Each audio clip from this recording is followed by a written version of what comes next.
प्रिय विद्यार्थियों और मेरे साथियों, नमस्कार।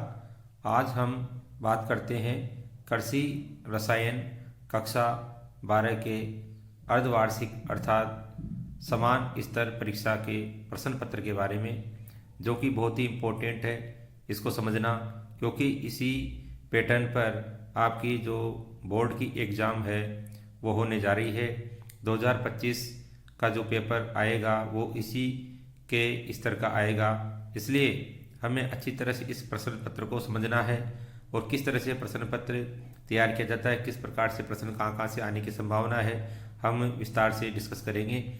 इसके लिए आपको पहला वीडियो ये जारी किया जा रहा है, ध्यान से देखिए। अपन तुरंत अब प्रश्नों पर आते हैं। सबसे पहले वस्तुनिष्ठ प्रश्न आएंगे, जैसा कि बता रखा है यहाँ पर।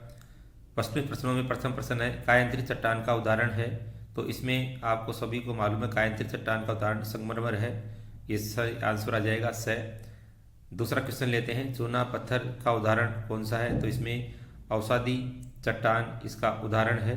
इसके बाद तीसरा क्वेश्चन लेते हैं मृदा निर्माण में सक्रिय कारक कौन कौन से हैं। तो आपको एक आरेखित चित्र के माध्यम से समझाया गया है, और पिछली बार अर्थात अभी 2024 का जो पेपर हुआ था उसमें भी इसको एक डायग्राम के माध्यम से क्वेश्चन पूछा गया था।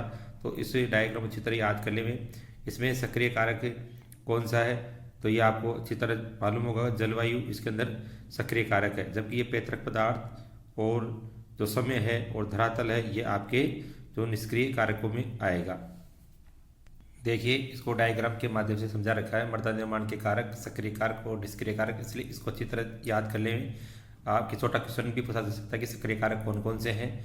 तो क्योंकि ये प्रश्न पत्र है एक प्रकार से आपके जिला स्तर का न होकर के राज्य स्तर का जो पेपर है, और क्योंकि जो बोर्ड का पेपर है वो राज्य स्तर का ही आता है, इसलिए हमें इसको अच्छी तरह से तैयार कर लेना है कि इसमें से अधिकांश क्वेश्चन आपके आएंगे, लेकिन उसका टाइप चेंज हो सकता है। जैसे कि वस्तुनिष्ठ टाइप का है तो उसमें से आप लघुतरात्मक प्रश्न भी हो सकता है वो, तो इनको अच्छी तरह से याद कर लेंगे। तो देखिए, इसमें सक्रिय कारक जलवायु और जैवमंडल है, इसको याद कर लेंगे।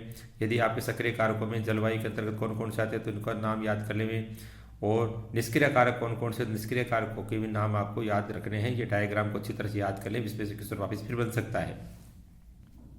क्वेश्चन नंबर 4 देखिए आता है वायुमंडल में सर्वाधिक प्रतिशतता किस गैस की है। तो ये नाइट्रोजन इसका सही आंसर है। आपकी पुस्तक में देखिए इनका प्रतिशत बता रखा है, ये इसका परसेंटेज देखा जो नाइट्रोजन का 79.9, जबकि ऑक्सीजन का है 20.7। तो ये अब की बार ये भी ध्यान रखिए ऑक्सीजन का कितना परसेंट है। वायुमंडल के यदि मात्रा पूछा जाए वायुमंडल में कितना संगठन है तो ये बताना है आपको। एक क्वेश्चन ये भी आता है कि मृदा से जड़ों के द्वारा भी मृदा वायु से भी नाइट्रोजन पेड़ पौधे ग्रहण करते हैं, तो वहाँ पर उसका जो परसेंटेज है 79.1 आपके उसमें आंसर आता है। 79.01 आएगा, सॉरी। तो 79.01 आता है यदि मृदा वायु की बात करें तो। अगला क्वेश्चन है कोलॉइड से संबंधित कोलॉइड के जनक का नाम पूछा गया है, जिसमें कि थॉमस ग्राहम है। ये भी इंपॉर्टेंट क्वेश्चन है, और ये भी ध्यान रखिए छोटे क्वेश्चन भी पूछा जा सकता है इसमें, तो वहाँ पे पूछा जा सकता है कि कोलॉइड के जनक का नाम क्या है। तो थॉमस ग्राहम आपको याद रखना है। ऐसा नहीं कि एमएसएड में आ जाएगा तो लिख दोगे आप, लेकिन ऐसे आपको याद रखना है थॉमस ग्राहम। दूसरा ये भी जानकारी होनी चाहिए कि कोलॉइड जो होते हैं वो क्या होते हैं, यानी उसकी परिभाषा भी पूछी जा सकती है वार्षिक परीक्षा में। और कोलॉइड एक प्रकार से उनका जो आकार होता है कोलॉइड कणों का, वो 1 माइक्रोन से 100 मिली माइक्रोन, 1 मिली माइक्रोन से 100 मिली माइक्रोन तक उनका व्यास होता है। ये भी आपको जानकारी रखनी है, तो कोलॉइड की परिभाषा अवश्य याद कर ले। इसके बाद इंपॉर्टेंट क्वेश्चन देखिए, छठा नंबर का जो क्वेश्चन है, निम्न में से 2:1 टाइप मृत्तिका खनिज है। क्योंकि आपको पता है क्ले या मृत्तिका है 2 प्रकार की होती है, एक तो 1:1 और एक होता है 2:1। तो आपको पता है केओलिनाइट सिर्फ 1:1 होती है, 1:1, जबकि बाकी की जो आपके मोंटमोलिनाइट और इलाइट होती है वो आपके 2:1 टाइप की होती है। तो इसमें आंसर आ जाएगा मोंटमोलिनाइट। अगला क्वेश्चन लेते हैं, ये भी इंपॉर्टेंट क्वेश्चन है। निम्न में से सबसे अधिक CEC अर्थात केटाइन एक्सचेंज कैपेसिटी किसकी होती है। ये आपको पता है कि जो क्ले होता है, क्ले की तुलना में चाहे क्ले कोई सी भी हो, मोन्टमोलिनाइट हो, केओलिनाइट हो, इलाइट हो, उन सब में भी सबसे ज़्यादा होती है जो जैविक पदार्थ जीवांश होते हैं उनमें ह्यूमस होता है। ह्यूमस की 200 से भी अधिक होती है। तो देखिए ह्यूमस इसका आंसर आ जाता है, क्योंकि आपको इसको टेबल के माध्यम से समझाया गया है। देखिए कार्बनिक मृदा कोलोइड, जिनमें कि अपने क्ले आती है, सारी सिलिकेट क्ले मृतिकाएँ आ जाती है इसके अंतर्गत, वो भी इसी का एग्जाम्पल है। और इनका तो जो धन विनिमय क्षमता होती है कैटायनिक कैपेसिटी, वो 3 से 100 सेंटीमोल प्रति किलोग्राम होती है। जबकि कार्बनिक के अंतर्गत सबसे इंपॉर्टेंट उदाहरण आता है आपके ह्यूमस, और ह्यूमस की अपन को पता है 200 के लगभग या 200 से ज़्यादा होती है, इसलिए इनकी 150 से 300 सेंटीमोल। इसमें सभी आ गए जैविक पदार्थ, कार्बनिक पदार्थ, उनका ऐसे कोलोइड। परीक्षा की दृष्टि से ये दोनों टेबल बहुत ही इंपॉर्टेंट है। एक तो ये वाली टेबल, इनमें सभी गुणों को आपको अच्छी तरह याद रखना है, अंतर रखना है, और एक ये वाली जिसमें कार्बनिक और अकार्बनिक मृदा कोलोइड है। अगला क्वेश्चन लेते हैं अपन पीएच से। पीएच और पीओएच इनका योग सदैव कितना होता है? तो आपको पता है पीएच दोनों का योग 7 7 14 होते हैं, तो ये 14 आ जाएगा मैक्सिमम। इसी प्रकार से देखिए, क्योंकि आपको ये पता है कि पीएच जो उदासीन जो बिंदु होता है पीएच का, वो 0 9 करके कितना होता है? 7 होता है। 7 उदासीन बिंदु होता है, और 0 से 7 तक अर्थात 7 से कम होने पर अम्लीय माध्यम और 7 से ज़्यादा होने पर क्षारीय माध्यम होता है। तो देखिए इसके बाद अगला क्वेश्चन इसी से रिलेटेड है। देखिए अम्लीय मृदा का पीएच मान कितना होता है? तो अम्लीय मृदा का आपने बताया था कि पीएच 7 जो बिंदु होता है, ये 7 उदासीन बिंदु होता है, अर्थात दोनों ये न तो इसमें अम्लीय गुण होता है न क्षारीय अर्थात उदासीनता का होता है। तो 7 से कम होने पर वो क्या होगा? अम्लीय, और 7 से अधिक होने पर क्षारीय। तो किसी भी तरह से क्वेश्चन बदल सकता है, चेंज भी कर सकते इसमें कुछ। इसके बाद देखिए अगला क्वेश्चन है बुझे हुए चूने का रासायनिक सूत्र क्या है? तो आपको जानकारी होगी, चूना होता है, चूने का सूत्र जिसको अपन कैल्साइट भी कहते हैं। बार बार आपको बताया जा रहा है कि कैल्साइट का क्वेश्चन भी पूछा जा सकता है, चूना पत्थर का क्वेश्चन पूछा जा सकता है। तो CaCO3 ये कैल्शियम कार्बोनेट जो चूने का सूत्र होता है। लेकिन जब हम इसको गर्म करते हैं तो इसमें से क्या होता है कि जब हीटिंग करेंगे इसको, तो CaO और CO2 कार्बन डाइऑक्साइड गैस निकल जाएगी, और CaO, तो ये तो होता है बिना बुझा हुआ, ये रहा बिना बुझा हुआ चूना। लेकिन यह पूछा गया है बुझे हुए चूने का, इसलिए आपको दोनों ही सूत्र आपको याद रखने हैं। कोई सा क्वेश्चन पूछा सकता है, इंपॉर्टेंट क्वेश्चन है वार्षिक परीक्षा की दृष्टि से। तो ये बिना बुझा हुआ का मतलब है जैसे अपन इसको गलाते हैं, आपने देखा होगा पुताई के टाइम अपन कहते हैं कल ये लेके आते हैं मार्केट से और उसको गला देते हैं, तो वो बिना बुझा हुआ रहता है। जैसे गलाते हैं तो CH2O से क्रिया कर लेता है, और H2O क्रिया करते ही ये क्या होता है? CaOH होल ट्वाइज बन जाएगा, CaOH होल ट्वाइज, अर्थात ये बुझा हुआ चूना हो गया आपके। तो ये इंपॉर्टेंट है, बुझा हुआ का मतलब जल मिला हुआ है इसके अंदर। क्वेश्चन नंबर 11 देखो इंपॉर्टेंट, ये क्वेश्चन पहले भी आया हुआ था। धान में खेरा रोग किस पोषक तत्व की कमी से होता है? तो पोषक तत्व की कमी वाला इसमें तो जिंक इसका आंसर आ जाएगा। इसके अगला है क्वेश्चन, अमोनियम सल्फेट उर्वरक का मृदा पर क्या प्रभाव पड़ता है? तो देखिए अमोनियम सल्फेट उर्वरक है, उसका मृदा पर किस प्रकार का प्रभाव पड़ेगा? अम्लीय प्रभाव पड़ेगा। इसका मतलब इस का जो प्रभाव है वो अम्लीय होता है, अर्थात इनका उपयोग हम किस प्रकार की मृदा में कर सकते हैं? बताइए। इनका उपयोग अपन क्षारीय प्रकार की मृदाओं में कर सकते हैं। तो क्वेश्चन ऐसे पूछा सकता है कि अमोनियम सल्फेट उर्वरक का प्रयोग किस प्रकार की मृदाओं में कर सकते हैं? तो इसका अपन उपयोग क्षारीय मृदाओं में कर सकते हैं। देखिए ऐसा क्यों होता है? क्योंकि अम्लीय प्रभाव इसलिए होता है, ये भी ध्यान रखें कि अमोनियम सल्फेट उर्वरक अपन जब डालते हैं मृदा में, तो वहाँ पर क्या होता है? नवजात हाइड्रोजन बनता है, और नवजात हाइड्रोजन जो बनेगा तो वो नवजात हाइड्रोजन आपको पता है अम्लीय प्रभाव पैदा करेगा। और वो नवजात हाइड्रोजन इतना ही नहीं, जितने भी कैल्शियम आयन होते हैं मृतिका पर, जैसे ये कैल्शियम आयन है, तो कैल्शियम आयनों को प्रतिस्थापित करके इनकी जगह पे क्या आ जाएंगे? इनकी जगह पर आ जाएंगे hydrogen ion, H ion, H ion. एक कैल्शियम हटेगा और उसकी जगह 2 हाइड्रोजन आयन आ जाएंगे। तो इस तरह से कहने के लिए ये अम्लीय प्रभाव पैदा करता है। तो अमोनियम सल्फेट उर्वरक का ये भी इंपॉर्टेंट क्वेश्चन है। 13वां क्वेश्चन पूछा गया है, सर्वाधिक जहरीले कृषि रसायनों को डिब्बों पर चेतावनी अंकित कौन सी होती है? तो आप बताइए, ये लाल कलर जो कि खतरे का निशान है, तो सर्वाधिक मात्रा में आ जाता है तो आपको सर्वाधिक जहरीला आता है तो लाल रंग। यदि ऐसे आ जाता है अधिक जहरीला, तो अधिक जहरीले के लिए अपन ध्यान रखना पीला रंग होता है। तो दोनों ध्यान रखें, सर्वाधिक आए तो लाल और अधिक आ जाए तो पीला। तो कहीं कंफ्यूज नहीं हो, अधिक और सर्वाधिक। अगला क्वेश्चन है, निम्न में से पॉलीसेकेराइड नहीं है, क्योंकि ये स्टार्च, ग्लाइकोजन ये पॉलीसेकेराइड है, सेलुलोज पॉलीसेकेराइड, जबकि माल्टोज है ये डाइसेकेराइड होती है। ओलिगोसेकेराइड में जैसे आ जाते हैं दो या दो से अधिक, तो इसलिए इसमें आपको पता है ग्लूकोज की इकाइयाँ मिलती है। तो ये माल्टोज किस प्रकार का पॉलीसेकेराइड नहीं है, इसमें यह आंसर आ जाएगा। अगला क्वेश्चन है, दूध में पाए जाने वाले कार्बोहाइड्रेट का नाम क्या है। आपको पता है लेक्टोज शर्करा होती है उसके अंदर, तो ये इसका आंसर ये हो जाएगा, दूध में पाए जाने वाली लेक्टोज शर्करा, जिसको अपन दुग्धम भी कहते हैं, दुग्धम।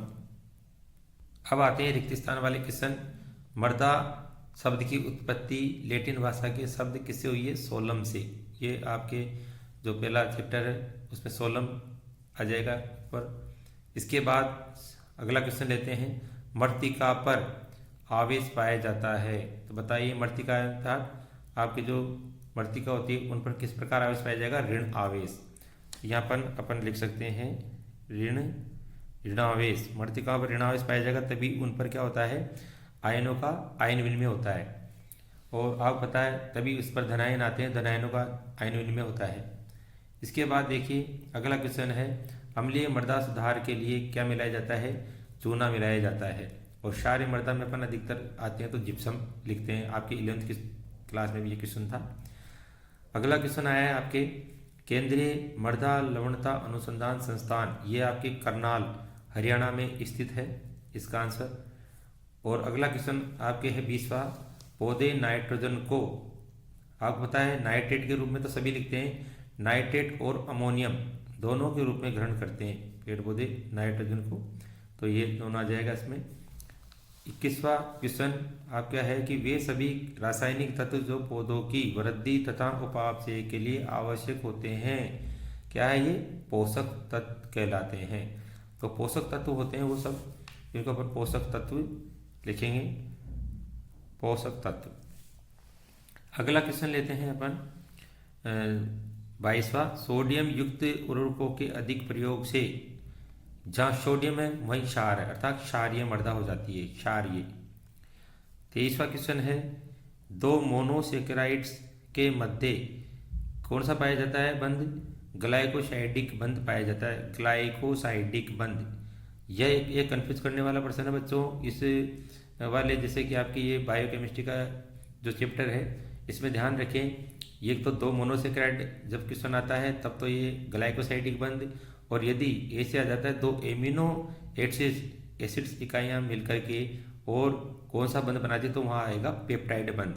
तो कोई सा भी क्वेश्चन आ सकता है, ध्यान रखें, कंफ्यूज नहीं होना है। अगला क्वेश्चन है 24वां, डीएनए मुख्यतः कहाँ पाया जाता है, आपको होता है केंद्रक में। तो केंद्रक के अंदर ये डीएनए पाया जाता है, और आपको पता है क्रोमोसोम का आपने नाम सुना होगा, गुणसूत्र यही होते हैं और इनके अंदर जीन्स होते हैं। अगला क्वेश्चन है, सुक्रोज के जल अपघटन से क्या बनेगा, आपके सुक्रोज से ग्लूकोज और फ्रक्टोज। तो आपके ये इसका आंसर हो जाएगा ग्लूकोज और फ्रक्टोज।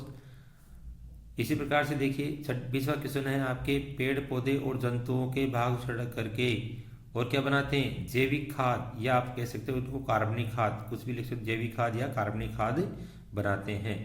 तो देखिए ये किस तरह से बनाए जाते हैं क्वेश्चन, अधिकतर आपके जो परिभाषाएं होती है वहाँ से भी क्वेश्चन बना लिए जाते हैं। इस तरह रिक्त स्थान वाले इसी सेंटेंस को लेकर के उसका भाग पूछ लिया जाता है।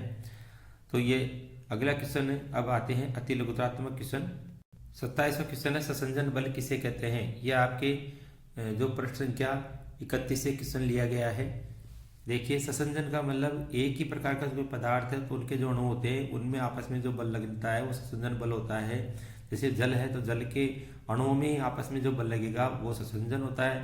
तो ससन का मतलब आप ध्यान रखें, ससन का मतलब समान, दोनों सस है देखो। और जहाँ पर आसंजन हो जाए इसका मतलब दो अलग अलग पदार्थ उनके अणुओं के मध्य यदि बल लगता है तो वो आसंजन होता है। जैसे मान लीजिए अपन लिफाफे पे गोंद चिपकाएंगे तो गोंद लगा करके उसको चिपकाएंगे तो लिफाफे अर्थात कागज है, कागज के अणु, और गोंद है तो द्रव है तो उसके अणु अलग अलग हो जाएंगे तो इनमें आसंजन बल होता है। तो ये आपके प्रश्न संख्या 31 से लिया गया है।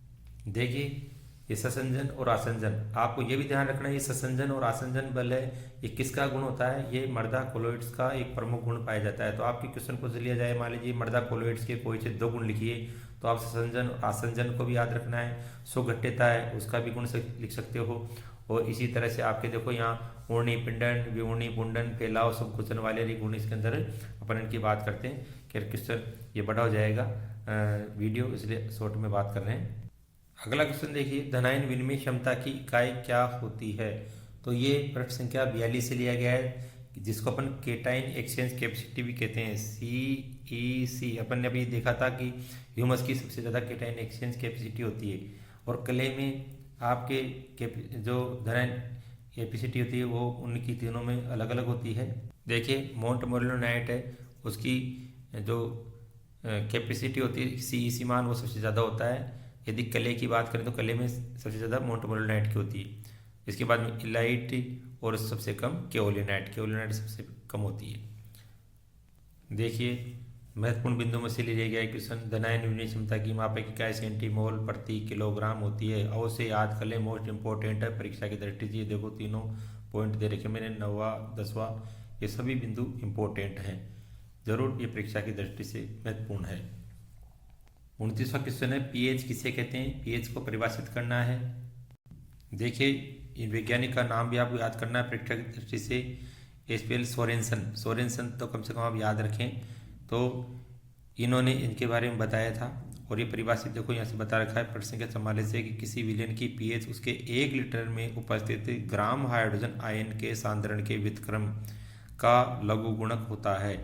तो इसका मतलब देखिए, आप इसको समझना चाहो कितनी आसानी से समझ सकते हैं। देखिए यहाँ पर कि किसी विलयन के पीएच क्या होता है, 1 लीटर में उपस्थित उसके 1 ग्राम हाइड्रोजन आयन, तो हाइड्रोजन आयन हो गया 1 ग्राम है, और उसके सांद्रण का मतलब जब ब्रैकेट में बंद कर देते हैं बड़े कोष्टक में, तो इसको सांद्रण हो जाता है, सांद्रता को बड़े कोष्टक में दर्शाया जाता है।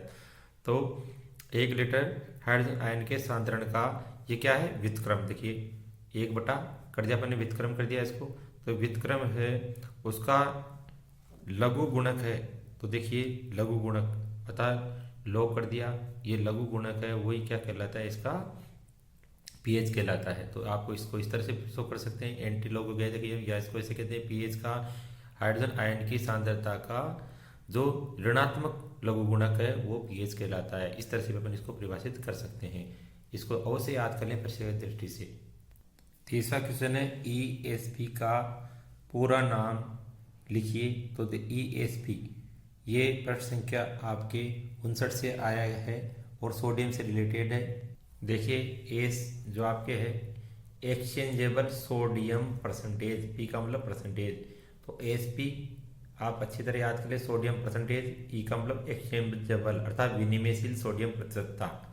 ये बहुत इंपॉर्टेंट है, ये परीक्षा की दृष्टि से, बोर्ड के एग्जाम की दृष्टि से भी ध्यान रखें।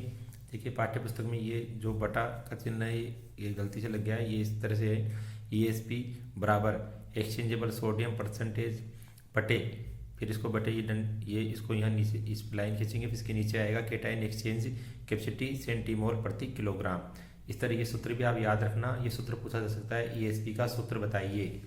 तो आपको मालूम है एक बहुत ही इंपॉर्टेंट टेबल थी ये, देखो जो कि लवणीय जो मृदाएँ हैं, क्षारीय मृदा, लवण प्रभावित मृदाएँ, उनका वर्गीकरण किया गया था। उसमें ये टेबल आपको अच्छी तरह से याद रखनी है कि किस तरह से इसको बताया गया है। ये भी आपको बताया कि जब ESP का मान 15 होता है, देखिए ये 15 का मान अवश्य याद रखना है, और 8.5 मान आपको अवश्य याद रखना है। 15 यदि मान होता है ESP का, ये इंपॉर्टेंट बात है, जरूर याद रखिए परीक्षा दृष्टि से, ESP का मान 15 होता है तो मृदा का pH मान 8.5 होता है। उच्च ESP का मान मृदा pH को 10 तक बढ़ा देता है, तो ये ध्यान रखें। क्वेश्चन नंबर 31 है, अत्यंत गतिशील पोषक तत्वों का नाम लिखिए। तो देखिए अत्यंत गतिशील पोषक तत्व है, ये प्रश्न संख्या आपके क्षेत्र से लिया गया है, आपके मोबिलिटी है तत्वों की, वो इसमें आपको जो महत्वपूर्ण जो पोषक तत्व आपको पता है NPK, वो इसके अंतर्गत आएंगे। तो ऐसे भी आपको याद रखना है। वृहद पोषक तत्व आपने पढ़े हैं। देखिए बहुत इंपॉर्टेंट बात है कि वृहद पोषक तत्व यदि क्वेश्चन पूछा सकता है तो उसमें देखिए सबसे इम्पोर्टेंट आते हैं आपके मुख्य पोषक तत्व। तो मुख्य पोषक तत्व और गौण पोषक तत्व, ये इसमें भी आपको ध्यान रखना है। मुख्य पोषक तत्व अलग होते हैं, गौण पोषक तत्व अलग हैं। तो मुख्य पोषक तत्व में NPK, ये इनकी गतिशीलता अत्यधिक होती है। देखिए क्वेश्चन इसी से चिंतन नंबर से लिया गया है। देखो यहाँ पर क्वेश्चन आ गया यहाँ कि पौधों में पोषक तत्वों की गतिशीलता का वर्गीकरण है। तो अत्यधिक गतिशील है, उसमें भी यही आंसर आएगा। अर्थात अत्यधिक गतिशील तत्व हैं वही क्या है, मुख्य पोषक तत्व। अर्थात मुख्य पोषक तत्व हैं वही अत्यधिक गतिशील तत्व हैं NPK। इसके बाद में आपको ये भी याद रख लेना है, मध्यम का पूछ लिया जाए मान लीजिए आपको, तो मैग्नीशियम का आपको, और जिंक है वो भी इसमें आता है, इसका उदाहरण जिंक और मैग्नीशियम। फिर अल्प में गंधक है, लोहा है, मोलिब्डेनम है, कॉपर है, ये इसके अंतर्गत आते हैं। क्वेश्चन नंबर 32 है, जैविक कीटनाशी किसे कहते हैं। तो प्रश्न संख्या आपके लिया गया है 105 से। देखिए जैविक कीटनाशी, इसलिए मैं आपसे कह रहा हूँ कि ये बहुत ही इंपॉर्टेंट क्वेश्चन पेपर है, इसको अवश्य याद कर लें। मैं फेरोमेन ट्रैप है, ये बहुत ही इंपॉर्टेंट उदाहरण आपने बायोकेमिस्ट्री है उसमें भी पढ़ा होगा, और उसमें एग्रीकल्चर के अंदर, बायो के अंदर। तो देखिए इसमें ये चीज़ें, नीम कीटनाशी, इनके हम नाम याद रख लें। जैविक कीटनाशी विभिन्न प्रकार के जीवों जैसे कीटों, फफूंदी, जीवाणु, विषाणु और वनस्पतियों पर आधारित उत्पादन है, जो फसलों, सब्जियों, फलों को कीटों को, रोगों से सुरक्षा करके उत्पादन बढ़ाने में सहयोग करते हैं। और ये 20 से 30 दिन के अंदर ही भूमि में जल से मिलकर जैविक क्रिया का अंग बन जाते हैं। और स्वास्थ्य और पर्यावरण की दृष्टि से ये कोई भी हानि नहीं पहुँचाते। ये सबसे इम्पोर्टेंट बात है जैविक कीटनाशियों की। इसलिए एक तो इनके या इम्पोर्टेंट ये भी बनता है क्वेश्चन कि जैविक कीटनाशियों के लाभ से क्या क्या लाभ है, अवश्य याद कर लें। इसमें से भी छोटा क्वेश्चन बन सकता है या आपके बड़ा क्वेश्चन भी पूछा जा सकता है, जरूर याद रख लें। प्रश्न संख्या 1 से 5 को जरूर याद कर लें, बिल्कुल इम्पोर्टेंट है बोर्ड के एग्जाम की दृष्टि से। साथ ही वृद्धि नियामक जो हार्मोन्स हैं ये भी याद कर लें, इम्पोर्टेंट है। ये देखिए आपके इसमें ज़रूर इनको IAA, इंडोलेसिटिक एसिड, एब्सिसिक एसिड वगैरह, इनके उदाहरण आपको जरूर याद रखने हैं। अगला क्वेश्चन है, वसा में विलयशील विटामिनों के नाम लिखे। आपको होता है वसा में और जल में विलयशील विटामिन अलग अलग हैं। आपको होता है ADEK जो कि वसा में घुलनशील होते हैं, ADE और K, जबकि B इसके बीच रह गया और यहाँ C रह गया, BC। तो BC किस में होता है, BC जल में विलयशील होते हैं। तो ये जरूर ध्यान रखें, A और D के बीच में BC आता है, तो ये जल में घुलनशील है, बाकी ये वसा में घुलनशील है। देखिए यहाँ बता रखा है जो वसा में घुलनशील और जल में घुलनशील। प्रश्न संख्या 137 पर अवश्य याद कर लें, बोर्ड की एग्जाम की दृष्टि से इम्पोर्टेंट है। अगला क्वेश्चन है, खाद की परिभाषा लिखी। तो ये प्रश्न संख्या 155 से देखो क्वेश्चन लिया गया, छोटा सा क्वेश्चन है। ये क्वेश्चन आपके महत्वपूर्ण बिंदु है उसमें से देखो ले लिया गया है। ये क्वेश्चन देखिए, पौधों को आवश्यक तत्वों की पूर्ति के लिए सभी कार्बनिक पदार्थ जो भूमि में मिलाए जाने पर भूमि की उर्वरा शक्ति में वृद्धि करते हैं खाद कहलाते हैं। देखिए आपको भी आश्चर्य होगा कि क्वेश्चन कहाँ से आ गया, तो ये यहाँ से क्वेश्चन उठा लिया गया है। इसलिए आपको मैं बार बार कहता हूँ कि महत्वपूर्ण बिंदु है उनको भी आप अच्छी तरह से याद कर लें। लगभग 10-15% क्वेश्चन तो आपके महत्वपूर्ण बिंदुओं में से ही बनते हैं, इसलिए उनको अवश्य याद कर लें। देखिए जैसे एजोटोबैक्टर है, स्पोर्जिलम जैव उर्वरक का उसका प्रयोग दलहनी फसलों में किया जाता है, इंपॉर्टेंट क्वेश्चन बनता है। इसी तरह एक इंपॉर्टेंट क्वेश्चन बनता है इसमें, देखिए बोर्ड की एग्जाम की दृष्टि से, राइजोबियम का उपयोग दलहनी फसलों में किया जाता है। दलहनी के लिए आ जाए तो राइजोबियम का, इसी बार ये दलहनी के लिए आ जाए तो ये 2 उदाहरण याद कर लें, एजोटोबैक्टर, स्पोर्जिलम जैव उर्वरक का इनका उपयोग, तो ये आप अवश्य याद कर लें। देखिए बच्चों, देखिए कीटनाशक के बारे में अपन बता रहे थे कि ये जो होलोग्राम बने हुए हैं ये अवश्य ध्यान रखें कि अत्यधिक जहरीला अलग है और अधिक जहरीला अलग है। अत्यधिक जहरीले के लिए मैंने बताया था पीला रंग रहता है और अत्यधिक जहरीले पे लाल रंग रहता है। और आपको पता है जो हरा है वो देखिए यहाँ पर चमकीला हरा होता है, वो कम जहरीला होता है। तो बच्चों इस वीडियो में इतना ही, क्योंकि बड़ा वीडियो बन जाएगा। आगे के क्वेश्चन जो अति लघुतरात्मक क्वेश्चन है और दीर्घ उत्तरात्मक क्वेश्चन है, लघुतरात्मक क्वेश्चन दीर्घ उत्तरात्मक, उसके लिए अगला वीडियो बनाएंगे। तो इसी तरह से वीडियो देखते रहें और चैनल सब्सक्राइब करें, अपने साथियों को भी बताएं ताकि सभी लाभान्वित हो। धन्यवाद।